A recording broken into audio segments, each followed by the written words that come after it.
जब मैं नवीन भक्त थी ग्रीस में, एथेंस में मैंने ज्वाइन किया था 1984 में। और उस समय लंच के समय वीडियो दिखाते थे मंदिर में। तो करीब 1985 या 86 पता नहीं, याद नहीं है, एक वीडियो पदयात्रा के वीडियो आ गया। तो लंच खाते समय मैं वीडियो देख रही थी, तो पहली बार महाराज का दर्शन हुआ और पदयात्रा का दर्शन हुआ। और मेरी तो ऐसे जीवन थी कि मंदिर में ज्वाइन करने से पहले मैं 7 साल तक घूम रही थी, यात्रा करती थी। तो जब मैंने मंदिर ज्वाइन किया था तो मुझे अच्छा लग रहा था कृष्ण बलराम, लेकिन एक स्थान में रहना और वो भी सिटी में रहना मुझे बहुत बुरा लग रहा था।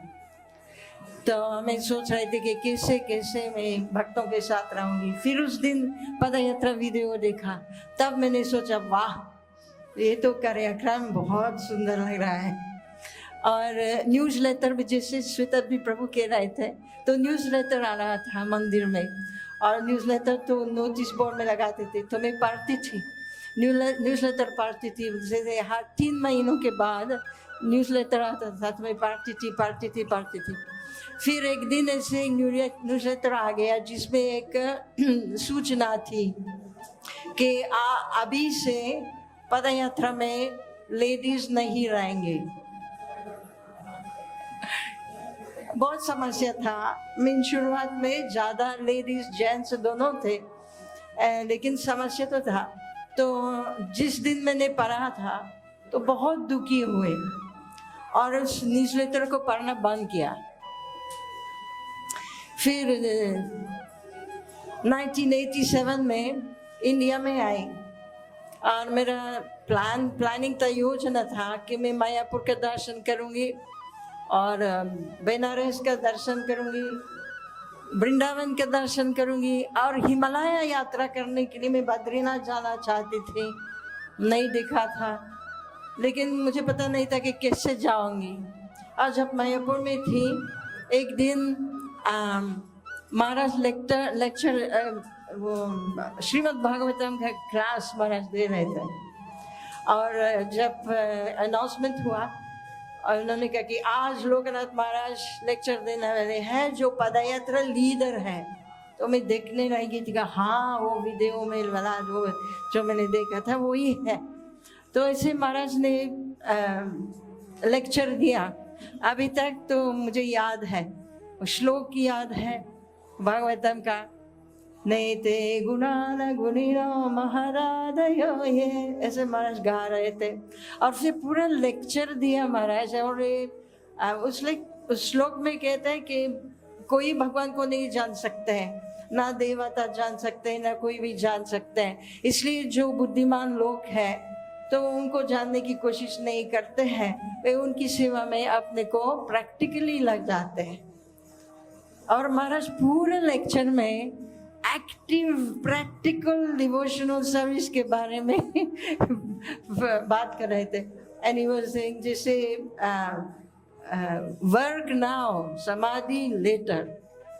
मुझे ज़रा पसंद नहीं आया। मैं तो ध्यान करना चाहती थी, बहुत शांति जीवन चाहती थी। लेकिन फिर भी उनकी क्लास के अंत में अनाउंसमेंट हुआ कि पदयात्रा बद्रीनाथ जाने वाले हैं, बद्रीनाथ केदारनाथ यात्रा करने वाले हैं और सबके लिए उपलब्ध है, सब ज्वाइन कर सकते हैं। तो और फिर मांग रहे थे कि जिस डोनेशन दीजिए, हम हिमालय जा रहे हैं, गरम कपड़ा चाहिए, दान चाहिए, बकेट्स चाहिए, सब कुछ चाहिए। जो आपको नहीं लगता है तो देना है। तो इसी तरह मैं पदयात्रा के संपर्क में आई, क्योंकि ऑफिस में गए कुछ देने के लिए, और श्रीमंत पंडित से मिला उधर, जो महाराज की सेवक थे उस समय। और पहली बार जब मैं गई तो मुझे बताना चाहते थे पदयात्रा के बारे में, कोई इंटरेस्ट नहीं है। लेकिन फिर 2 बार गए और कुछ देने के लिए। तब उस समय मुझे पकड़ लिया और बताया, आ जाओ पदयात्रा ज्वाइन करो। हम हिमालय जा रहे थे, मैंने कहा तो लेडीज नहीं जा सकते हैं? बोला हाँ हाँ स्पेशल यात्रा है, सब आ सकते हैं। तो फिर मैंने प्लानिंग किया और 27 अप्रैल 1987 में ऋषिकेश में वृंदावन से बस ट्रेन लेके ऋषिकेश, हरिद्वार ऋषिकेश पहुंच गए और सारा दिन ढूंढा। उस समय तो मोबाइल फोन नहीं था और मेरे पास तो एड्रेस भी नहीं थी कि पदयात्रा कहाँ है। भरत मंदिर में रह रहे थे और सारा दिन घूमते घूमते घूमते पदयात्रा नहीं मिल रहा था। फिर रास्ते में एक भक्त मिला, जयदेव दास, जो मेरा पहचान के थे। हम दोनों की एक ही मंदिर के थे और उन्होंने पदयात्रा ज्वाइन किया था, तो मुझे ले गया। और जब आए तो पहली बार रथ देखा और बेल देखे और प्रभुपाद का सुंदर मूर्ति देखे, कितना अच्छा लगे मुझे। ऐसे हृदय में ऐसे लगा कि मैं पहुंच गई, जहाँ पहुंचना था मैं पहुंच गई। और फिर मैं श्रीमान पंडित मुझे वैसे लेडीज के क्वार्टर्स में ले गए और मैं नहा रही थी, बांग बांग बांग बांग दौड़ दरवाजे पे कोई बुला रहे थे कि आ जाओ। तो मैं फटाफट तैयार हो गई, बाहर आ गई। देखा श्रीमान पंडित थे, महाराज कहते थे कि महाराज आपसे मिलना चाहते हैं। मैंने कहा कौन से महाराज? मुझे कोई महाराज को पहचानते नहीं हूँ मैंने, कौन से महाराज? उन्होंने बोला लोकनाथ महाराज। मैंने कहा क्यों? बोले सब जो नए नए लोग आते हैं उनसे मिलते हैं। तो मैं महाराज मुझे ले गए। महाराज एक छोटे छोटे घर में रहते थे और वहाँ पहली बार महाराज से पर्सनली मिले थे। महाराज एक छोटा पलंग में बैठे थे, उनका डंडा था, उनका सूटकेस, उनकी किताबें, उनका जपमाला और हरे कृष्ण कृष्ण कृष्ण हरे हरे। तो मैं आई और दर्शन किया और फिर पदयात्रा चलने लगे। हम ऋषिकेश गए, 3 हफ्ते की रास्ता थे, ऊपर ऊपर ऊपर चलते चलते चलते ऊपर ऊपर। मुझे पदयात्रा का जीवन तुरंत इतना अच्छा लगा, इतना अच्छा लगा, इतना शुद्ध कार्यक्रम, ऐसे शुद्ध कार्यक्रम नहीं मिलता। सुबह उठ के मंगल आरती करना, वो तारों के नीचे, और कोई सामान नहीं, बस एक छोटा सा सामान रखते हैं, कोई मकान नहीं है कुछ, हर दिन अलग अलग स्थान। मुझे बहुत अच्छा लगा। हम नदी में, गंगा में नहाते थे, रास्ते पे प्रसाद पाते थे, फिर भी प्रसाद बहुत सरल था,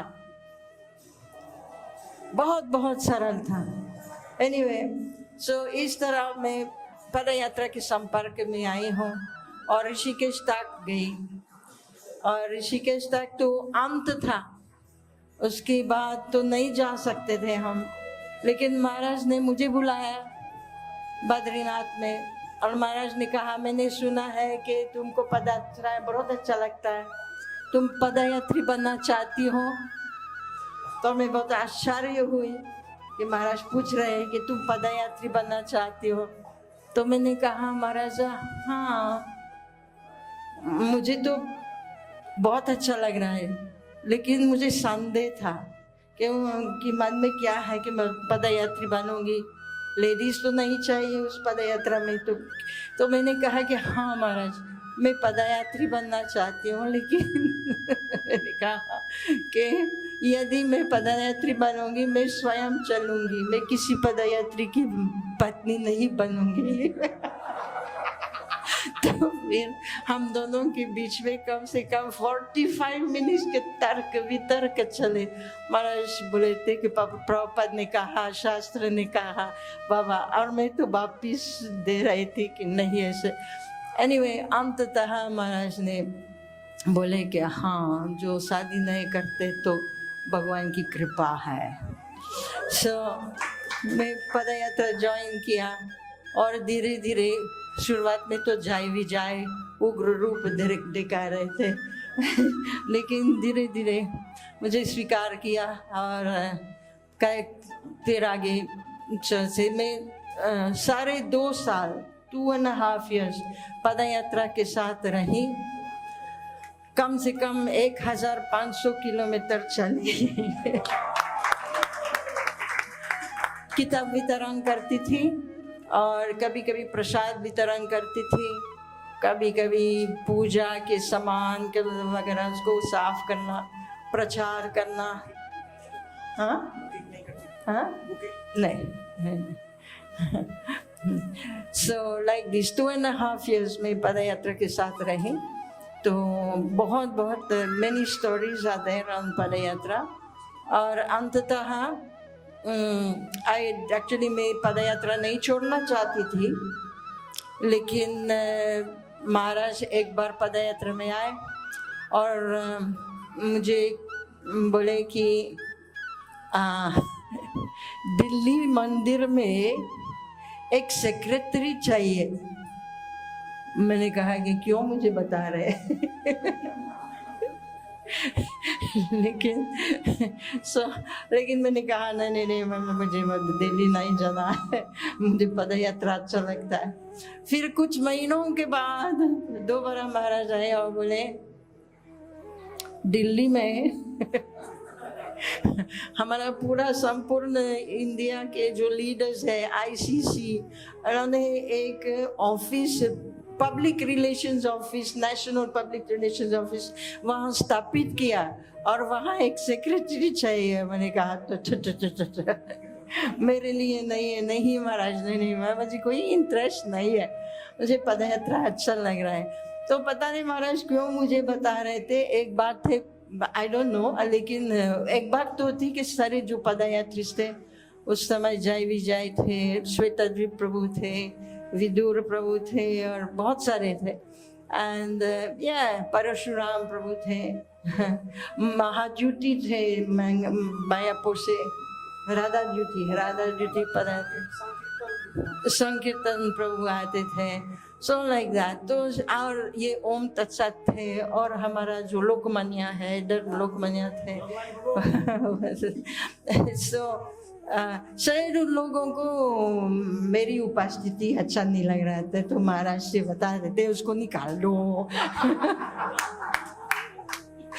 फिर अंततः कुछ महीनों के बाद महाराज फिर से आए और बोले मैं दिल्ली में ऑफिस खोलने वाला हूँ, पद यात्रा वर्ल्ड, और मुझे सेक्रेटरी चाहिए। तो उस समय बहुत सोच के मैंने क्या सोचा कि I was talking to myself कि तुम किन की शिष्य हो।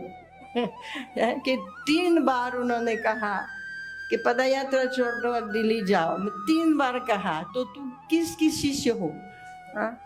यदि तुम उनके शिष्य हो तो उनका जो आज्ञा है पालन करना चाहिए होगा। तो बहुत दुख से जब मायापुर पहुंच गए 1990 में पहले नवद्वीप मंदिर परिक्रमा हुआ और नवद्वीप मंदिर परिक्रमा के बाद मुझे याद है मैं जहाँ बेल रहते थे वहाँ, तो बेलों के पास गए और 2 घंटे रोहे, 2 घंटे तक 2 घंटों तक रोहे। उसके बाद तैयार हो गई बस दिल्ली जाना। और वहाँ तो महाराज के मन में तो बहुत था।